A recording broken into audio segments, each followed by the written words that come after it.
হয়তো বা যেতে পারে। সত্য কথা বলবো, মুসলমান ঘরের বাচ্চা এক কথা জবানে দ্বিতীয় কথা মোটা বলতে পারে না, ঠিক কিনা বলো যুবক ভাই? আমি ইমানদারের মতো সত্য কথা বলছি। রাজশাহীতে যতগুলো জেলা আছে, আমি সবচেয়ে বেশি ভালোবাসি চাপাইয়ের মানুষকে। কেন ভালোবাসি কারণগুলো বলে দেই। চাপায়ে যেই পরিমাণ তাফসীর প্রোগ্রামে মানুষের ঢল নামে, পুরো দেশে কোথায় নামে আমার সন্দেহ আছে। প্রচুর মানুষ সেখানে তাফসীর প্রোগ্রামকে ভালোবাসে, এক নাম্বার কারণ। দুই নাম্বার কারণ, পুরো বাংলাদেশের প্রত্যেকটা জেলা, প্রায় প্রত্যেকটা বিভাগ আমি ভিজিট করেছি। কোন জেলা কিংবা বিভাগ বাদ নেই বললেই চলে। Maximum place I have gone there, গেছি সব জায়গাতে মোটামুটি। কিন্তু চাপায়ে মানুষের কথার যে সাউন্ড, এই সাউন্ড পুরো বাংলাদেশে কোথাও আপনি খুঁজে পাবেন না। এদের সাউন্ড শুনলে বোঝা যায় চাপায়ের প্রত্যেকটা সন্তান সিংহের জাতের, কাপুরুষের জাত নয়। এই জন্য চাপাইকে বড্ড ভালোবাসি। আর একটা কারণ কেন ভালোবাসি, চাপায়ের কালা রুটি আমার খুব ভালো লাগে, এত স্বাদ। কমিটিকে অগ্রিম আমি আমার সহকারীকে বলেছিলাম যে ভাই আগেই বলবেন, যে ওদেরকে মনে বলেছিল যে হুজুর এসে কালা রুটি খাবে। তো আপনাদের সাথে যেহেতু একটু লেট হয়ে গিয়েছে, তো আর খেতে বসি নাই, স্টেজ শো চলে আসছি। আপনার সবাই খুশি না বেজা? চাপায়ের মানুষকে ইসলামের জন্য কবুল এবং মঞ্জুর করো, পড়া আমিন। তো এই মূল্যায়নে আমি প্রথম এসেছি, এই মূল্যায়নে আমি এর আগে কখনো আসি নাই। যারাই মাহফিল কমিটি তারা অনেকেই সন্দিহান যে হুজুর আদৌ আসবে কিনা। আর ছোট্ট একটা মিস ইনফরমেশন আছে, আমি একটু কারেকশন করে দিচ্ছি। এখানে লেখা আছে খতিব জিয়াপার জামিয়া মসজিদ রাজশাহী। এটা আপনারা কেউ লিখবেন না। কেন লিখবেন না? আমি এখানে পড়িয়ে উঠতে পারি না, মাসের পরে মাস গ্যাপ হয়ে যায়। হয়তো অনেকে আমার মসজিদেও যায়, কিন্তু কখনো কেউ আমাকে মসজিদে পাবেন না, কারণ সেখানে আমি কোনো জবই করি না। হয়তো আগে করতাম, সেই সময় অনেকে লিখে ফেলেন। এজন্য আমার নিচে জাস্ট লিখবেন Rajshahi, and Rajshahi is a brand city, and that is enough. Take care of it. আর কিছু রাখবেন না, রাজশাহী লিখলেই এনাফ। আর আমরা তো গর্ব করে বলি যে আমরা রাজশাহীর সন্তান, আমরা চাপাইয়ের সন্তান। ঠিক কিনা বলেন? পৃথিবীর এমন কোন দেশ নাই যে দেশে চাপাইয়ের মানুষ নাই। আপনি কই যাবেন, দুবাই, আমেরিকা, লন্ডন, সৌদি, যে কোনো দেশের বাহিরে কান্ট্রিতে গেলেই দেখবেন চাপাইয়ের সন্তান সেখানে রাজ করে বেড়াচ্ছে। এজন্য আমরা প্রাউডলি বলি যে আমরা রাজশাহীর সন্তান, আমরা চাপাইয়ের সন্তান। অতএব এত কিছু দেখতে হবে না। আর আসিফ হুজুর কেবল এখন যুবকরা একটু ভালোই চেনে বলতে গেলে, এজন্য মিস ইনফরমেশন দিবেন না। এটা কোনো ভুল ধরছি না, জাস্ট বলে দিলাম, অ্যানাউন্সমেন্ট দিলাম আর কি। আল্লাহ তাআলা আমাদের সবাইকে কবুল করুন, সকলে পড়া আমিন। আজকের প্রোগ্রামে দ্বিতীয় বক্তা হিসেবে কথা বলছে মাওলানা শাহ হুসাইন মোহাম্মদ বুলবুল, আরবি প্রভাষক, যাত্রাগাছি ফাজিল মাদ্রাসা, বাগমারা, রাজশাহী। আল্লাহ আমাদের প্রিয় শাহ হুসাইন ভাইকে কবুল করুন, সকলে পড়া আমিন। দেখছেন আমিনের সাউন্ড কারেক্ট। অন্য মাহফিলে ভাই পা ধরতে হয়, ভাই আমিন কম, প্লিজ একটু কম, তাও কয় না, বোম মারলেও কয় না। চাপাইয়ের মানুষকে বলতে হবে না, কারণ এরা কখনো আল্লাহকে ছাড়া দ্বিতীয় কাউকে ভয় করে তারা কথা বলে না। আজকের প্রোগ্রামের সভাপতি রয়েছেন মাওলানা মোহাম্মদ মুখলিসুর রহমান, ইমাম মোল্লান জামিয়া মসজিদ। আমাদের হুজুর কি আসছে? ও মাশাআল্লাহ মাশাআল্লাহ, হুজুর তো আমার ডানি বসে কেটে উঠেছে। আল্লাহ হুজুরকে নেখায়া দান করুন, সকলে পড়া আমিন। মাশাআল্লাহ, হুজুরের চেহারাটা একটা নুরানি চেহারা। যারা ইসলামের জন্য কাজ করে, কোরআন তেলাওয়াত করে, আল্লাহর রাহে কাজ করে, দেখবেন তাদের চেহারা একটা আল্লাহ প্রদত্ত নূর আছে। আছে না নাই জীবন ধরা যায়? আপনি খেয়াল করবেন আজহারির চেহারা দেখলেই কেমন যেন হৃদয়ে একটা মানসিক প্রশান্তি কাজ করে। কেন জানেন? এটা একটা কারণ, সেটা হচ্ছে গড গিফটেড মেন্টাল পিস। সবাইকে দেখলে আপনি মানসিক শান্তি খুঁজে পাবেন না। অনেক মানুষের কথার চাইতে ও কাজটাই ভাবটাই বেশি দেখা যায়। দেখলে মনে হয় দেখ বাটপাটটা আইছে, লোকজন দূর হয়ে যায়। কিছু মানুষের ব্যবহার, আচার আচরণ এত সুন্দর এবং তারা আল্লাহর কথা এত সুন্দর করে বলে, তাদের দিকে তাকালে কলিজাটা একটা শান্তির প্রবাহমান ছোঁয়া হয়ে যায়। ঠিক কিনা বলেন? ওনাকে অনেক খারাপ দান করুন, সকলে পড়া আমিন। আজকের প্রোগ্রামে বিশেষ অতিথি রয়েছেন আলহাজ আব্দুর রহমান, অবসরপ্রাপ্ত প্রিন্সিপাল, গোদাগাড়ি কলেজ। স্যার কি আসছে আমাদের? স্যার কোথায়? আসসালামু আলাইকুম। ভালো আছেন? মাশাআল্লাহ। স্যার পেছনে তো, স্যার সামনে আসেন। ওই যে স্যার সামনে আসেন তাহলে। আল্লাহ তাআলা আমাদের স্যারকে নিয়ে খারাপ দান করুন, সকলে পড়া আমিন। আমি যুবকদেরকে ধন্যবাদ জানাই যে তোমরা এত মান্যগণ্য ব্যক্তিকে সম্মানের জায়গায় আসীন করেছো। হয়তো অনেকের নামই তোমরা দিতে পারো নাই, অনেক সম্মানিত ব্যক্তিদের প্রজেক্টর দেওয়া আছে, ভালো নাম দিতে পারছে, তাই তো? আচ্ছা, আমি চাপায়ের প্রত্যেকটা যুবককে নিয়ে মা বোনদের জন্য দোয়া করি। আল্লাহ প্রত্যেকটা মা বোনকে খাদিজার চরিত্রে চরিত্রবান হওয়ার তৌফিক দান করুন, সকলে পড়া আমিন। সকাল থেকে মনটা বড্ড খুশি, বাতিলের জন্য মাথা মারতে করবো না। এজন্য চাপায়ের মানুষের জন্য দিল খোলা ভালোবাসা। আল্লাহ চাপায়ের প্রত্যেকটা মানুষকে ইসলামের অমরের মতো সৈনিক হিসেবে কবুল করুন, সকলে পড়া আমিন। চাপায়ের মাটিতে আজকে খুতবার শুরুতে ভূমিকা সমসাময়িক দুইটি ইস্যুতে কথা বলতে চাই, তারপরে আমি আমার মূল আলোচনার যে তাফসীর বা সেন্ট্রাল থিম বা সাবজেক্ট ম্যাটার, মূল আলোচ্য বিষয়ে ফিরে যেতে চাই। সবাই একটা আমাকে অগ্রিম কাশি দেন তাকবীর দেওয়ার জন্য। এটা তো চাপায়ের মানুষের কাশি দিতে পারে না, একটু গলাটা ঠিক করে না সবাই, একটু কাশি দেন সবাই।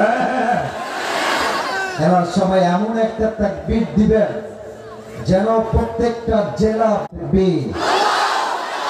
মাশাআল্লাহ। এবার হাত তুলে স্লোগান দেওয়া লাগবে। You have to use your hand, raise your hand. সবাই হাত তুলেন। আমি যা দিব আপনারা আমার সঙ্গে স্লোগান দিবেন হাতে হাত মিলিয়ে। আল কোরআনের আলো, আল হাদিসের আলো,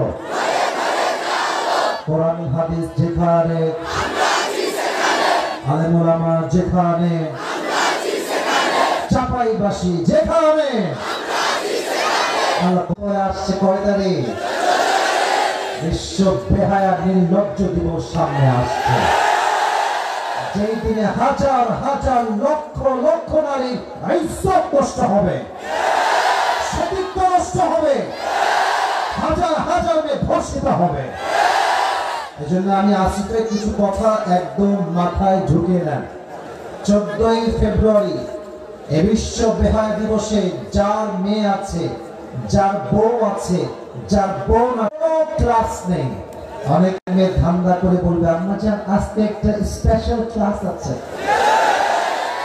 মায়েরা যারা পেছনে আছেন, keep it in your mind, মাথায় রাখবেন ওই দিন ক্লাসটা কোনো কলেজে স্কুলে হবে না, এটা হবে পার্কের কোনায় এবং কান্ট্রিতে ক্লাস, এটা হবে নদীর ধারে ক্লাস, এটা হবে হোটেল রুম বুক করে ক্লাস। আপনার মেয়ের সতীত্ব নষ্ট হবে, আপনার মেয়ে প্রেগনেন্ট। আচ্ছা বলেন তো, মুসলমানদের কি আদৌ কোনো ভালোবাসার দিবসের দরকার আছে? চাপায় মানুষের কথা এত আসতে হইলে চলে না, আছে? আমি আমার বউরে ভালোবাসি, আমার প্রত্যেকটা দিনই হচ্ছে ভালোবাসার দিবস। ভালোবাসার দিবস লাগবে তাদের যারা পুরো বছর নোংরামি করে, পরকীয়া করে, বেহায়াগিরি করে, তাদের পুরো বছরে একদিন ভালোবাসার দিবসের দরকার হয়।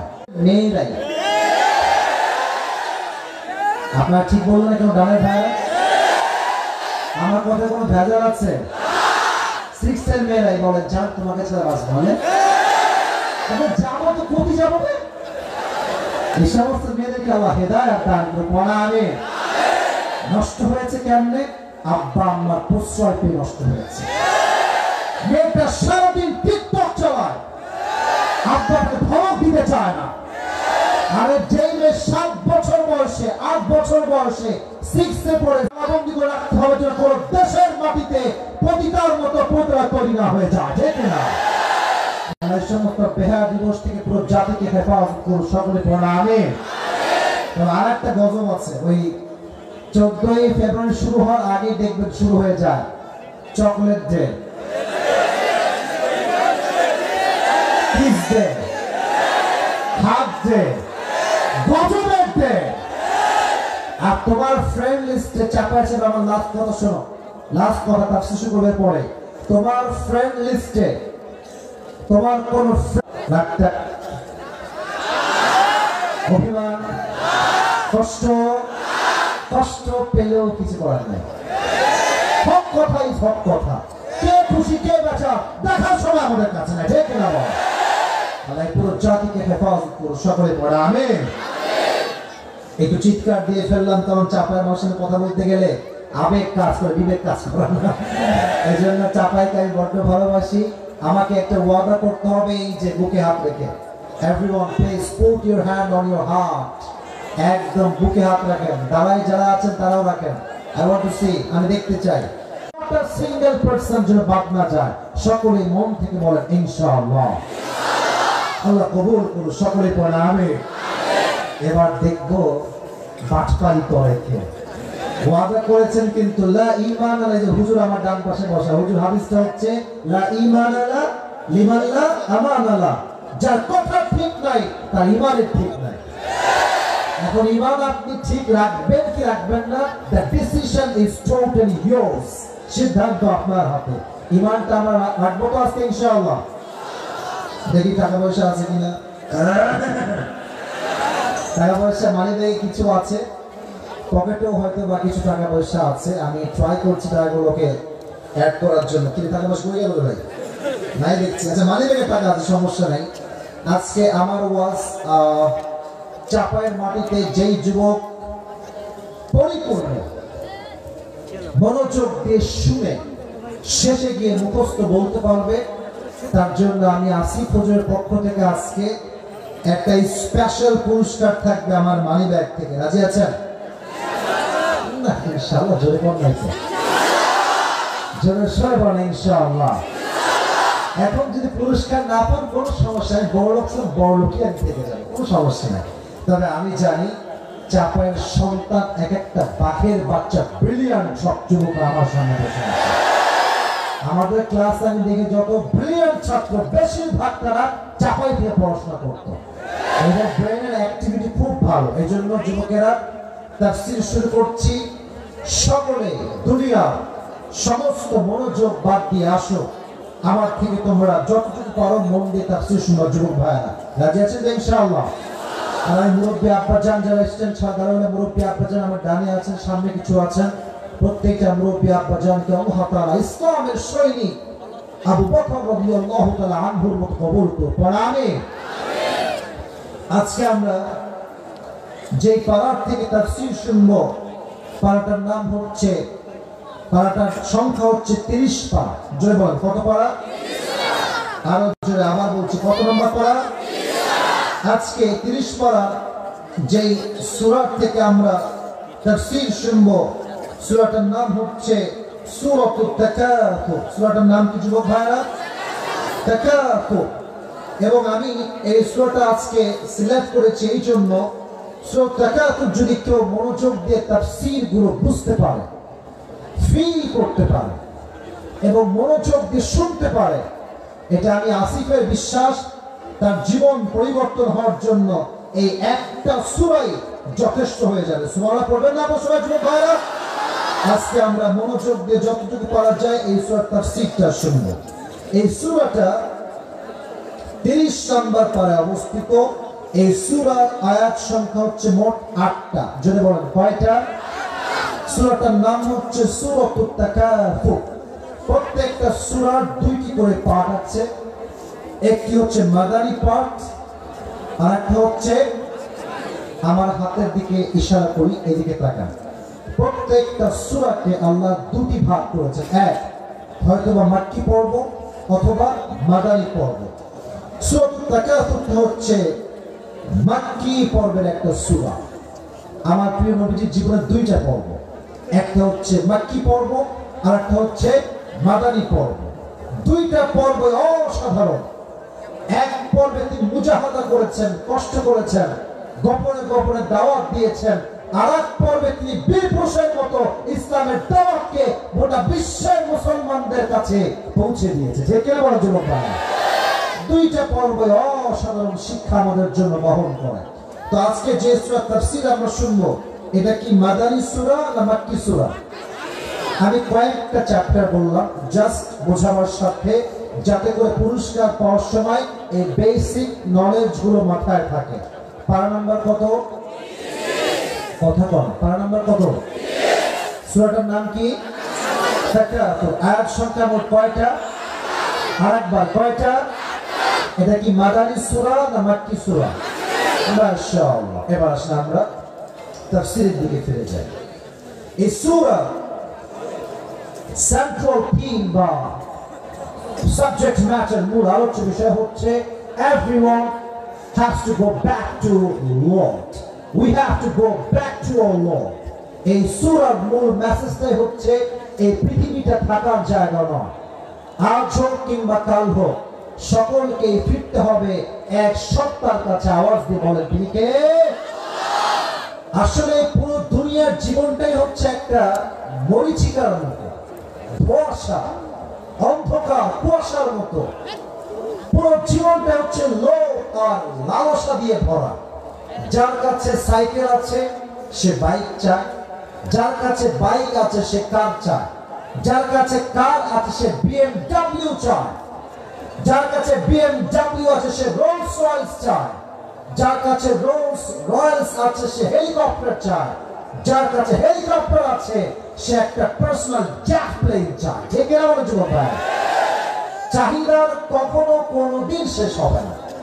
আজকে আমার দিকে আপনি একটা এক্সাম্পল দেন, আমাকে নিয়ে একটা এক্সাম্পল যুবক ভাইরা বুঝবেন। আমি যদি নিজেকে অন্য কোন সেলিব্রিটি বা তারকার সাথে কম্পেয়ার করি, যার ফলোয়ার্স 20 মিলিয়ন অথবা 30 মিলিয়ন, আর আমার ফলোয়ার মাত্র 3 থেকে 4 মিলিয়ন, আমি যদি ভাবি কিরে আমার আরো ফলোয়ার লাগবে, আরো লাগবে, আরো লাগবে, এই যে আরো লাগবে, এই চাহিদা কোনোদিন কি শেষ হবে? বুঝে বলেন, শেষ হবে? আচ্ছা, ক্ষমতার দিকে আসেন।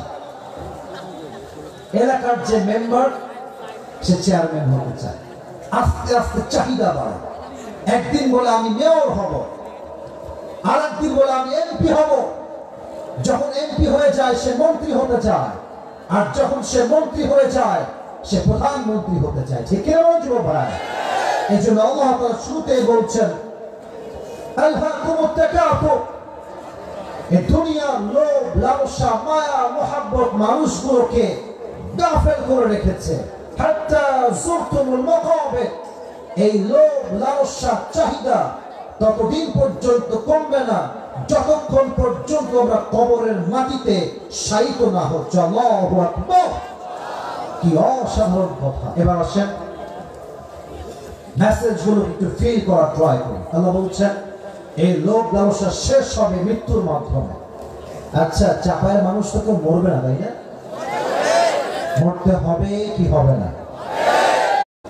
যত মানুষ আছে, পুরুষ, যুবক, মুরব্বী, মহিলা, নারী, number 1, the death of people those who perform the salah, and number 2 is the death of people those who do not perform the salah. এক হচ্ছে নামাজি বান্দার মরণ, আর এক হচ্ছে বেনামাজি বান্দার মরণ। নামাজি বান্দা যখন মারা যাবে, যুবক ভাইরা, মুরব্বী, আব্বা জানরা, আমার মায়েরা বোনেরা কান খাড়া করে শুনবেন। আমার প্রত্যেকটা কথা আমি রেফারেন্স ভিত্তিক বলবো, দলিল দিয়ে অথবা কোরআন দিয়ে, হাদিস দিয়ে, যেটা দিয়ে হোক, অথবা লজিক দিয়ে আমি আপনাকে বোঝানোর ট্রাই করব। নামাজি বান্দা যখন তার সামনে মালাকুল মউত আসবে, আমার দেহের অঙ্গভঙ্গিটা খেয়াল করবেন, কারণ হাদিসটা আমি জাস্ট জবান দিয়ে বলবো না, আমার বডি ল্যাঙ্গুয়েজ, আমার মুভমেন্ট, আমার হ্যান্ড জেস্টার, আমার ফেশিয়াল এক্সপ্রেশন, প্রত্যেকটা জিনিসই আপনাকে হাদিসের মর্মার্থ বুঝতে সহযোগিতা করবে। So you have to look at my face. চেহারা দেখবেন, বডি ল্যাঙ্গুয়েজ দেখবেন। মালাকুল মউত যখন নামাজি বান্দার সামনে দাঁড়াবে, তার চেহারা হবে সাদা ফর্সা, আর তার অবয়বটা হবে একজন যুবকের মতো, সাদা ধবধবে যুবকের বেশে লম্বা জুব্বা পরে দাঁড়াবে, আর তার চেহারায় এতটা নূর থাকবে, নামাজি মুরব্বী যুবক তাকে দেখার সাথে সাথে তার চেহারা দিয়ে একটা মুচকি হাসি বের হয়ে যাবে। সুবহানাল্লাহ পড়বেন না আপনারা সবাই? না, আওয়াজটা কমে গেল তো আগের চাইতে। এক বাক্যে মন থেকে সবাই পড়েন সুবহানাল্লাহ। এবার নামাজি বান্দা বলবে, কি খবর, কেন এসেছো তুমি আমার কাছে? এবার সে ডাকতে বলবে, আমি তোমার কাছে আসলে আমাকে পাঠিয়েছে এক সপ্তাহ। আওয়াজ দিয়ে বলেন তো তিনি কে? এবার সে ভদ্রতার সাথে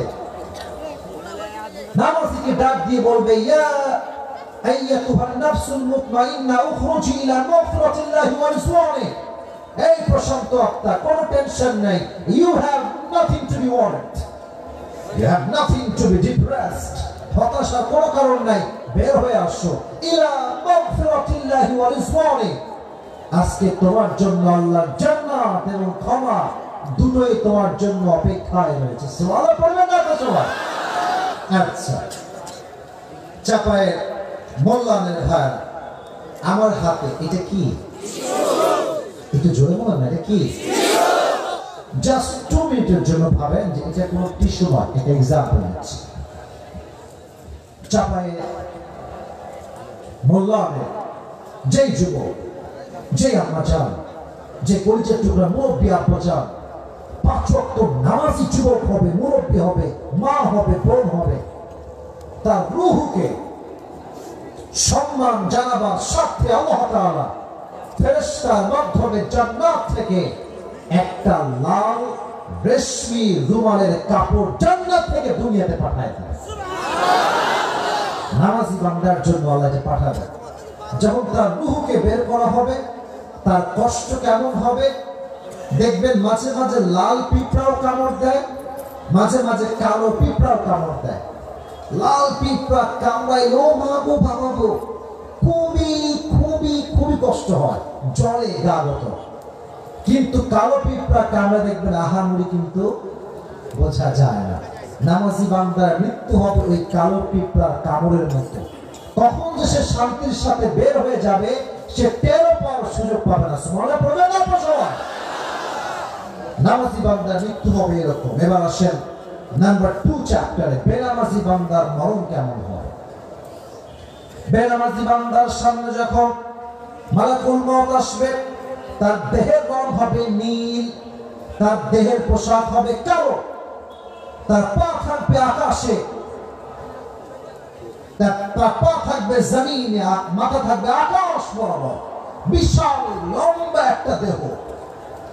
তার চেহারা এতটা ভয়ঙ্কর হবে, তার রূপ দেখার সাথে সাথে বেনামাজি মুরব্বী যুবক মা বোন, তার দেহে একটা কম্পন তৈরি হয়ে যাবে।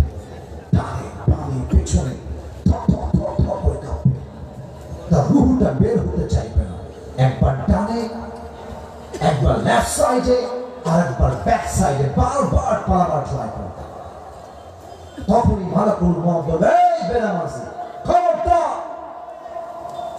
হাদিস শুনেন, ইয়া আইয়াতুহান নাফসুল খাবিথা উখরুজি ইলা গাদাবিল্লাহ। এই বেনামাজি খবরদার পালাবি না, বের হয়ে আয়। আল্লাহর গজবের দিকে, জাহান্নামের দিকে বের হয়ে আয়। চিৎকার দেওয়ার সাথে সাথে বেনামাজির রূহটা ছটফট ছটফট করবে, কিন্তু বের হবে না।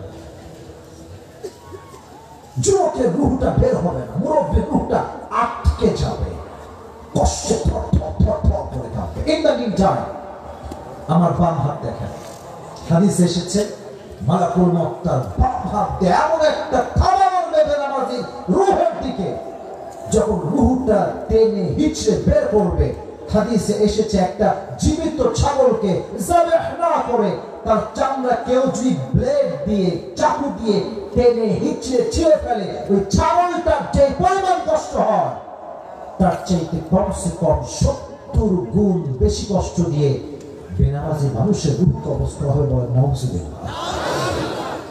চাপায় মোল্লাদের ভাই, ঠান্ডা মাথায়, একটু ঠান্ডা মাথায় কথাগুলো শুনে আশা করছি আপনার 1 ঘন্টা নিতে যাবেন। আমাকে একটু বলেন তো, এই যে 70 গুণ বেশি কষ্ট হবে, আপনি সহ্য করতে পারবেন? বলেন না, মন থেকে বলেন পারবেন, পারবেন, পারবেন। কেউ পারবেন। No one will able to be take that pain. কেউ দুনিয়াতে এমন নাই যে এই মৃত্যুর কষ্ট যন্ত্রণা সহ্য করতে পারবে। আল্লাহ তাআলা বলছেন আলহাকুমুত তাকাতুর, দুনিয়ার প্রাচুর্য, লোভ, লালসা তোমাকে আজকে আখিরাত থেকে গাফেল করে দিয়েছে। আর আখিরাত কেমন? আল্লাহ তাআলা বলছেন সূরাতুদ দুহা, আল্লাহ তাআলা বলছেন আল আখিরাতু খায়রুল লাকা মিনাল উলা। আল্লাহ বলছেন ও গোলাম, দুনিয়ার সম্পদকে তুমি সব কিছু মনে করছো, বাট মাথায় রাখবা দুনিয়ার চাইতে পরকালের জীবনকে শ্রেষ্ঠত্ব ঘোষণা করেছে একজন, তিনি কে? এবার আসেন যুবক ভাইরা, যেই দিন মালাকুল মউত চোখের সামনে দাঁড়িয়ে যাবে, যদি আপনি সেই দিন বলেন যে ভাই আমি তো চাপায়ের এমপি ছিলাম, আমি তো মন্ত্রী ছিলাম, আমি তো এই দেশের প্রধানমন্ত্রী ছিলাম, আপনার কোন পরিচয় কি আপনার মৃত্যুর কষ্ট থেকে বাঁচাতে পারবে? আমি শুনি নাই পারবে পারবে পারবে। অনেকে বলে আমার পীর আমাকে বাঁচাবে। এই যেটা ভণ্ডামি বাকপাই কথা, আল্লাহর জমিনে আর কিচ্ছু হতে পারে না। যেখানে মা তার সন্তানকে চিনবে না, সন্তান তার মাকে চিনবে না, কিসের পীর? কিসের পীর তোমাকে বাঁচাবে? ওই পীর নিজেই জান্নাতে যাবে না জাহান্নামে, তার কাছে 2% গ্যারান্টি নাই। ঠিক কি যুবক ভাই? এবার আসেন, দুনিয়ার লালসা যখন শেষ হবে ওই দিন কাজে আসবে একটা জিনিস। আল্লাহ তাআলা নিজে কোরআনে বলেছেন ইন্না আকরামাকুম ইনদাল্লাহি আতকাকুম। কবরের ময়দানে, হাসরের ময়দানে, মৃত্যুর সময় নেতার কোনো পরিচয় চলবে না, মন্ত্রীর কোনো পরিচয় চলবে না। সেই দিন সবচেয়ে প্রাধান্য দেওয়া হবে সেই ব্যক্তিকে, সেই যুবককে যার হৃদয়ে ভয় আছে এক সত্তার। তিনি কে? বলেন না যুবক ভাই, তিনি কে? যাদের হৃদয়ে আছে আল্লাহর ভয়, তারা প্রভু পথ ভুলে যায় না। আল্লাহর প্রেম ছাড়া এই দুনিয়ায় কারো কাছে কোনো কিছু চায় না। ঠিক না যুবক ভাই? রাতের আধারে যারা সিজদাতে রয়, দু চোখের অশ্রুতে নদী যেন বয়। ছলনার হাত ছানি যতই আসুক, ছলনার হাত ছানি যতই আসুক, পেছনে ফিরেও সে তাকায় না। যাদের হৃদয়ে আছে আল্লাহর ভয়, তারা কবু পথ ভুলে যায় না। আল্লাহর প্রেম ছাড়া এই দুনিয়ায় কারো কাছে কোনো কিছু চায় না। তাহলে ইন্না আকরামাকুম ইনদাল্লাহি আতকাকুম, এই কবরের জগতে যাওয়ার আগে একটা গুণ অর্জন করতে হবে, এটার নাম হচ্ছে তাকওয়া। আচ্ছা বলেন, ইসলামের শ্রেষ্ঠ খলিফা বীর বাহাদুর, যার মতো সাহাবী, সাহসী সাহাবী আর কেউ নাই। চাপায়ের মোল্লানা ভাইরা তার নামটা কি বলতে পারবেন? Right answer. তাহলে বাঘের বাচ্চা মোল্লা, তার নাম কি? ওমর ফারুক রাদিয়াল্লাহু তাআলা আনহু। এবার একটা আমি হাদিস থেকে সুন্দর স্টোরি, ঘটনা বলছি। I want to make you realize what is the importance of taqwa. আমি আপনাকে বোঝাতে চাই মায়েরা বোনেরা, তাকওয়া কাকে বলে। আর বেশিরভাগ যুবকের আজকে তাকওয়া নাই বলে রাত 3টা 4টা পর্যন্ত পর্নোগ্রাফি আর অশ্লীল ভিডিও দেখে বেড়ায়। পুরো যুব সমাজ ভরে গিয়েছে আজকে। দেখবেন ওর চোখে কোনো পাওয়ার নাই, গায়ে কোনো গোস্ত নাই। আগে ছিল 70 কেজি, এখন হয়ে গিয়েছে 50 কেজি। কারণটা ব্যাখ্যা করতে চাই না, কারণটা ব্যাখ্যা করতে চাই না। সময় থাকতে ভালো হয়ে যাও। কি বিয়ে করা লাগবে না আগামীতে? তোমার মনে গেল বড় বিয়ে করা লাগবে না আগামীতে? এখন যদি তুমি আল্লাহ অবাধ্য হয়ে সমস্ত শক্তিকে নষ্ট করে দাও, তোমার বিয়ের পর তোমার চেয়ে অসুখী মানুষ আল্লাহর জমিনে অ্যাকাউন্ট খুঁজে পাওয়া যাবে না। ঠিক আছে যুবক ভাই? ওমরের জামানায় একজন যুবকের হৃদয়ে আল্লাহর বড্ড লেভেলের ভয় ছিল, সেই ছিল মুত্তাকি যুবক। ওমরের ঘরের পাশে একজন যুবতী মেয়ের বাসা ছিল। সে প্রায় সময় সেই যুবককে দেখতো যে সে ওমরের কাছে আসে। তো সেই মেয়েটা ওই যুবকের প্রতি দুর্বল হয়ে গেল, আর বারবার প্রত্যেক দিন যুবককে বলতো, আসো তোমার সাথে আমি হারাম রিলেশনশিপ করতে চাই, খারাপ কাজ করতে চাই। যুবক বারবার বারবার একটা জবাব দিত, ইন্নী আখাফুল্লাহ, তোমার সঙ্গে আমি জেনা করবো। এই নারী, কেউ আমাকে না দেখলেও আমাকে দেখবে। আরশের মালিক, আমার দেবার তিনি কে? আল্লাহ আমাকে দেখবে। অবাক করার বিষয় হচ্ছে জানেন, মেয়ে মানুষের ফাঁদ বড় মারাত্মক ফাঁদ। এই ফাঁদে যেই যুবক পা দিয়েছে ওর 14 গোষ্ঠী নির্বংশ হয়ে গিয়েছে।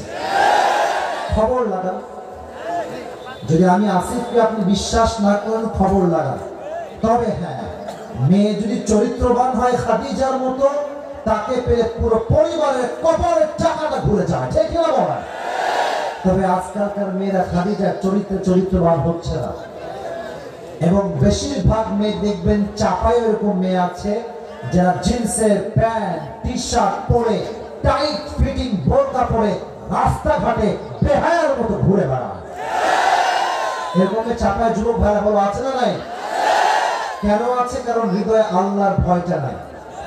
আমি অনেক মেয়েকে দেখেছি বোরকাওয়ালি, মাশাআল্লাহ, देखले मौला यार ये तो अभी के जन्नत से भाग के आई है, इतनी खूबसूरत, इतनी अच्छी पर्दा यार मैंने कभी भी नहीं देखा। কিন্তু যেই মেয়েটা হিজাব পরে, বোরকা পরে, হাত মোজা পরে, সবাইকে আমি এক পাল্লায় মাপছি না, বাট কিছু মেয়ে বোরকা পরে একাই 3-4টা পেন একাই করে বেড়ায়। এজন্য আমি তাকওয়ার কথা বলতে গেলে একটা কথাই বলি, যুবক ভাইরা, বিয়ের সময় আটা সুন্দরী নয়, মেকআপ সুন্দরী নয়, টিকটকের মেয়ে নয়, বিয়ের সময় তাকেই বিয়ে করতে হবে যার চরিত্র এবং তাকওয়াটা ভালো, ঠিক না? মাথায় রাখবার। হ্যাঁ, যখন বিয়ে করতে যাবা, মুরব্বীরা 2-1 জন আছেন ডানে, আপনারা রাগ করবেন না, এটা আপনাদের জন্য কাজ দেবে। বিয়ে করতে গেলে মুরব্বীদেরকে নিয়ে যেও সাথে, একা হিটলারি করতে যেও না। হ্যাঁ, ফান্দে পড়িয়া বোকা কান্দের হয়ে যাবে কিন্তু, ঠিক না? আর যখন বিয়ের বাসায় যাবা, চাপায়ের ভাই আপনাদেরকে ভালোবাসতে তাফসীরের মাঝে 2-1টা কথা এক্সট্রা বলছি, জাস্ট এর সঙ্গে অ্যাড করে। সেটা হচ্ছে, আমার বোনেরা আমার কথায় please don't mind and don't take it negatively because everyone is not same, everyone has different personality. আমি আসিফ যদি আজকে কোট টাইপ প্যান্ট পরে জুতা চুরি করি, তার মানে এটা নয় যে প্রত্যেকটা কোট প্যান্ট টাইওয়ালা জুতা চোর, ঠিক না বলেন? আমি আসিফ যদি আজকে টুপি পরে, জুব্বা পরে সুদ খাই, ঘুষ খাই, তার মানে এটা নয় যে প্রত্যেকটা টুপিওয়ালাই সুদ করে, ঠিক না বলছো? সব মেয়েকে আমি এক বলছি না, আমি আগে এটা অ্যানাউন্সমেন্ট দিলাম। বিয়ে করতে গেছো, মেয়ে মাশাআল্লাহ দেখতে ওয়াও ভালো, জাস্ট লুকিং লাইক এ সুন্দর, ওরে বাবারে এত সুন্দরী মেয়ে, তো তোমার মাথায় চিন্তা কি মেয়েটাকে আগে কোথাও, তো মেয়েকে বলবো আচ্ছা আপু একটা প্রশ্ন করবো, রাগ করবেন না তো? তো মেয়েটা বলবে বলেন ভাইয়া কি বলবেন বলেন। তো বলবা যে রাগ করবা না, আমি আগে বলছি কথাটা বাস্তব হলে ঠিক করে তোমার চুপচাপ থাকবা। বলবে আচ্ছা আপু আপনার কি আগে কোনো প্রেমিক বা বয়ফ্রেন্ড ছিল? নাউজুবিল্লাহ, কি বলছেন ভাইয়া? এটা কোনো কথা? আমি জীবনে এগুলো কোনোদিন বুঝিই নাই। আমি সারা জীবন বোরকায় ছিলাম, পর্দায় ছিলাম। ওরে বাবা রে বাবা, মনে হবে যে এর মতো ভালো তো কেউ নাই। হিসাব রাখবা, যেই মেয়ে একটু বেশি সুফিগিরি দেখায় এই জামানায় এসে, याद रखना मेरे दोस्त, दाल में कुछ काला तो जरूर है। এজন্য তাকওয়া নাই যেই মেয়ে, সে যেই হোক না কেন, সে আমার বউ হওয়ার কোনো যোগ্যতা রাখে না। তো সেই মেয়েটার পাল্লায় পড়ে যুবকটা একদিন জেনা করবার জন্য চলেই আসছে, জেনা করবে আসছে, নিয়ত করে আসছে। তো আমার হাত দেখেন, এটা হচ্ছে একটা পা, মনে করুন। তো মেয়েটার চোখ হাত হচ্ছে এটা এন্ট্রি গেট। যুবকটা যখন এখানে পা দিবে, আল্লাহর একটা আয়াত স্মরণ আসছে। কোরআনে আল্লাহ তাআলা বলেছেন, ইন্নাল্লাযীনা ইত্তাকাউ ইযা মাসসাহুম তাঈফুম মিনাশ শাইতানি তাযাক্কারু ফাইযা হুম মুবসিরুন। অর্থ হচ্ছে এরকম, যখনই কোন মুত্তাকি বান্দাকে শয়তান কোন অশ্লীল কাজে নিয়ে আসে, বাজে কাজে লিপ্ত করে, তাযাক্কারু ফাইযা হুম মুবসিরুন, সঙ্গে সঙ্গে সেই মুত্তাকি বান্দা স্মরণ করে, এক সত্তাকে। তিনি কে? যুবক এমনি পা দিবে, ওর গেটে জেনা করবার জন্য মুরব্বী আব্বা জানরা পা দিয়ে উল্টে পড়ে গেছে পেছনের দিকে অজ্ঞান হয়ে। ওই মেয়েটা এবং তার দাসী আসছে, উঠাও উঠাও উঠাও উঠাও। তো দেখছে উঠাচ্ছে, বাট নিঃশ্বাস নাই, অজ্ঞান হয়ে আছে।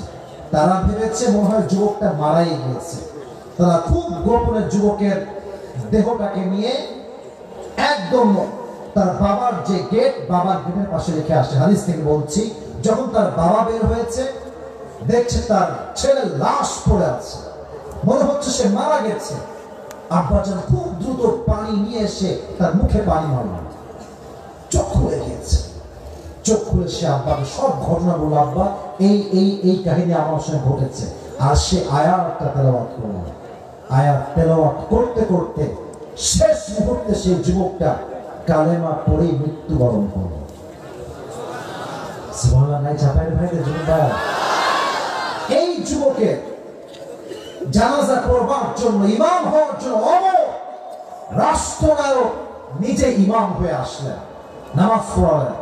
যখন তার দেহকে, লাশকে কবর রাখা হবে, কবরস্থ করা হবে, ওমর ফারুক তার আব্বা দুই চোখের পানি ছেড়ে কান্না করছে, চোখের অশ্রু থামেই না। ওমর ফারুক ডাকতে বললেন, আব্বা জান খবরদার, ডোন্ট ক্রাই, কাঁদবেন না। আল্লাহ আয়াত শোনেন, সূরাতুর রহমান, ওয়ালিমান খাফা মাকাম রাব্বিহি জান্নাতান। যে আল্লাহর ভয় নিয়ে কবরে যাবে তার জন্য একটা জান্নাত নয়, আল্লাহ দুটি জান্নাত প্রস্তুত করে রেখেছে। সুবহানাল্লাহ বলবেন না তোমার? এই জন্য যুবক ভাইরা, হাত্তা যুরতুমুল মাকাবির, এই কবরে যাওয়ার আগে তাকওয়ার গুণটা অর্জন করতে হবে। আল্লাহ সবাইকে মুত্তাকি বান্দা হওয়ার তৌফিক দান করুন। সকলে পড়ে আমিন। আচ্ছা এবার বলেন, ইসলামের প্রথম খলিফা কি নাম? এই যে ভয় পায়, চাপের মানুষ তো ভয় পায় না। আবু বকর নাম বলেন, কি নাম? আরো জোরে, কি নাম? আবু বকর রাদিয়াল্লাহু তাআলা আনহু, পুরো অর্ধ জাহানের খলিফা। লম্বা লম্বা লম্বা জায়গা, যেটা বাংলাদেশের কমপক্ষে কয়েকশো গুণ বড়। আমাদের দেশের প্রধানমন্ত্রীর নাম কি? চাপায়ের লোক এটা হইল, নাম কি বলেন দেখি সবাই মিলে একসাথে। আচ্ছা, উনি কি ইন্ডিয়ার প্রধানমন্ত্রী না বাংলাদেশের প্রধানমন্ত্রী? শোনেন, বাংলাদেশ কত ছোট দেখেন, আমাদের ইন্ডিয়া পাশে, ওখানে একটা জেলা আছে, নাম মেবি ওড়িশা, এরকম না। ওই একটা জায়গা বাংলাদেশের চাইতে 22 গুণ বড়। তাহলে বোঝেন যে বাংলাদেশ কতটা ছোট। আবু বকর তো পুরো অর্থ জাহানেরও বেশি জায়গার খলিফা, বড় রাষ্ট্রনায়ক। তার কাছে টাকা পয়সা কি কম হওয়ার কথা না বেশি হওয়ার কথা?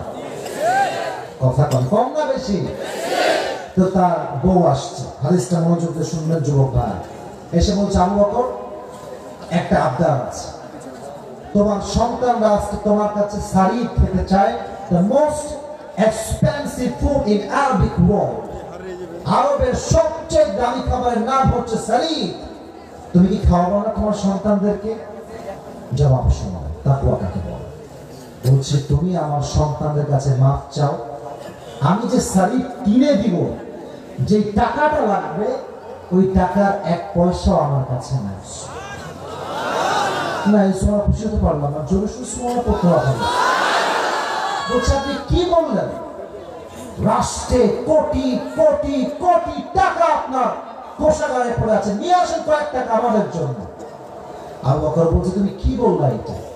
আজকে আমি টাকা মেরে খাবো, কেউ না দেখলেও আমাকে দেখবে একজন। তিনি কে? দেখছেন, সামান্য কয়েক টাকা মেরে খায় না। আর আমাদের এই দেশে হাজার, কিসের লাখ টাকা, কি করে দিন, হাজার হাজার কোটি টাকা দেশ থেকে বিদেশের মাটিতে চুরি করে পাচার করে দেওয়া হয়। আর এই কিছু কথা বলবো কি ভাই বলেন?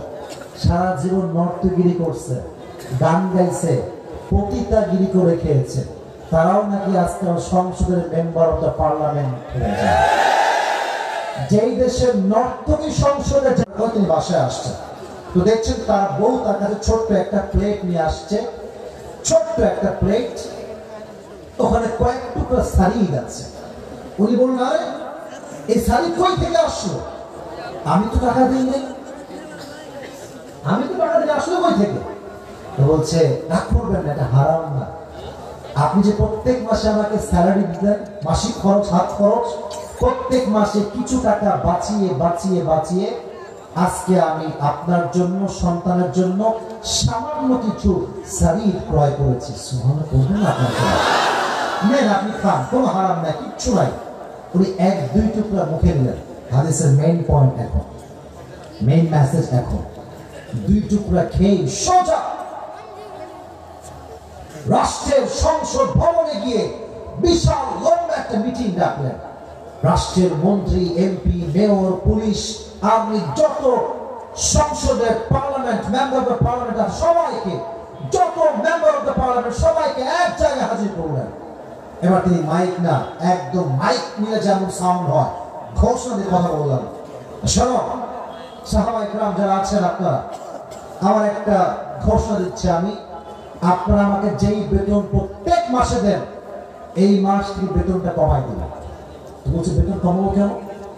তিনি বলতেছেন এটা প্রমাণ হয়ে গিয়েছে যে বেতন আপনারা দেন এর চাইতে কম বেতনেও আমার সংসার চলবে। কেন? আমার বউ 3 মাসের টাকা বাঁচিয়ে শাড়ি কিনতে পারলো কেমন করে? তার মানে 2 পয়সা হলেও আমার বেতনটা বেশি হচ্ছে, এই বেতনটা আমি আজ থেকে নেওয়া বন্ধ করে দিলাম। হিসাব দেখেছেন? হিসাবে বুঝতেছেন? শাড়ি কেন কিনতে পারলো সে? টাকা কেন বাঁচলো আমার? ওই 2 দিরহাম কেন বাঁচবে আমার? আমি জানি তাই পারফেক্ট হবে, আর 2 পয়সা বেশি হবে, আর আল্লাহ আমাকে কাল করে দাঁড় করাবে হিসাবের দিনে।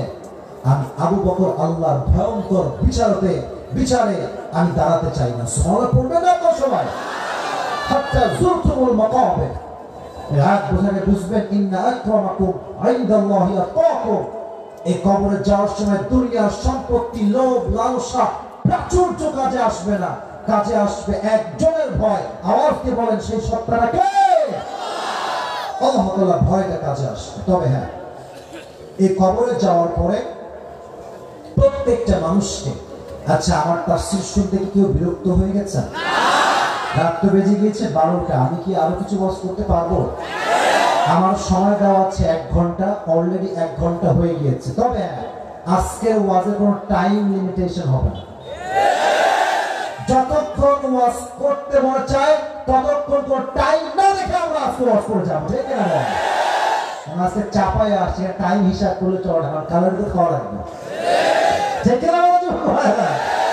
আমাকে ওয়াজটা মন থেকে করতে দেন আজকে। আর আমি বিশ্বাস করি যে ওয়াজটা আমি এখন করছি, শেষে গিয়ে যে কথাগুলো বলবো, আপনাদের যে রেসপন্স আমি দেখতে পাচ্ছি, পুরো দেশের মাটিতে আজকে এই প্রোগ্রামটা একটা ঐতিহাসিক প্রোগ্রাম হয়ে থেকে যাবে। তবে একজন যুবক লাগবে, সিঙ্গেল, বউ তো কেউ নাই, ও দাঁড়িয়ে এমন একটা তাকবীর দিবা পুরো মানুষগুলো আবার নতুন করে উজ্জীবিত হয়ে যাবে। কে আছে দাঁড়া?